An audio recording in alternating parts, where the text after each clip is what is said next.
En pleine période du MeToo où la parole s'est libérée et la société semble évoluer sur le respect des femmes et l'égalité entre les sexes, Internet semble être un îlot sur lequel visiblement cette évolution a du mal à s'opérer. Les messages comme t'es grosse, t'es moche, va te pendre, les choses comme ça. Un chiffre en témoigne, selon Amnesty International, toutes les 30 secondes sur Twitter, des femmes se font insulter. C'est toujours les mêmes choses, franchement tu fais trop pitié, va te pendre. Ce qui représente par an plus de 1,1 million de messages. Alors selon vous, les lois protègent-elles assez contre le cyberharcèlement ?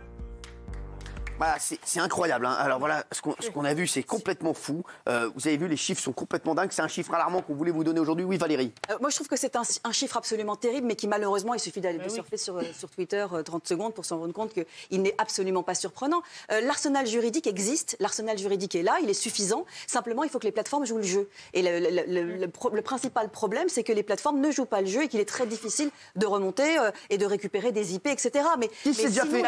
Qui a déjà été victime de cyberharcèlement ici? En plus, vous êtes tous assez connus.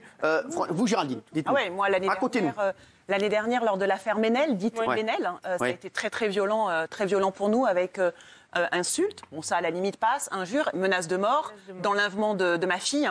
Donc ça a été très loin. Grâce à la structure, on a déposé une main courante et on a porté plainte. Dernièrement, avec les Gilets jaunes, beaucoup d'insultes aussi. D'ailleurs, je remercie Raymond qui m'avait bien défendu aussi parce que ça a été aussi très violent. Vous avez peur des réseaux sociaux maintenant? Moi, aujourd'hui, je trouve que c'est une sorte de caniveau à ciel ouvert. Je trouve qu'il y a beaucoup de violence, qu'il y a une sorte de racisme, d'homophobie, de sexisme complètement déculpabilisé. Et je pense que tant que ce sera anonyme, ce sera un danger public, en fait. Vous êtes déjà insulté. Je veux des témoignages. Moi, je me suis fait menacer de mort, clairement, sur le football. Pourquoi? Parce que j'avais dit une bêtise sur Cavani. J'avais dit qu'il marquerait peu de buts. Ce que d'autres journalistes comme... Oui, mais c'est clairement une connerie, ce que j'ai dit 10 millions de fois. J'ai dit une connerie. D'autres journalistes masculins avaient dit la même chose. Ils se sont jamais fait insulter, jamais fait menacer. Raymond en est témoin, on a fait pas mal d'émissions ensemble. Vous voyez ce que je me prenais? Des insultes, des menaces de mort constantes. Et moi, j'ai fait l'erreur de ne pas porter plainte. Parce que je me suis dit, je vais laisser passer, ça va passer. Et aujourd'hui, 3 ans après, on continue de me ressortir ça. C'est insupportable. Et parce qu'on est des femmes, on est évidemment des cibles beaucoup plus fragiles. Qui s'est déjà fait insulter? C'est vrai, c'est vrai. Vous Même topo que Géraldine, sur les mêmes thèmes. Racontez-nous. Au moment de l'affaire Ménel, les menaces de mort, sur mon fils inclus.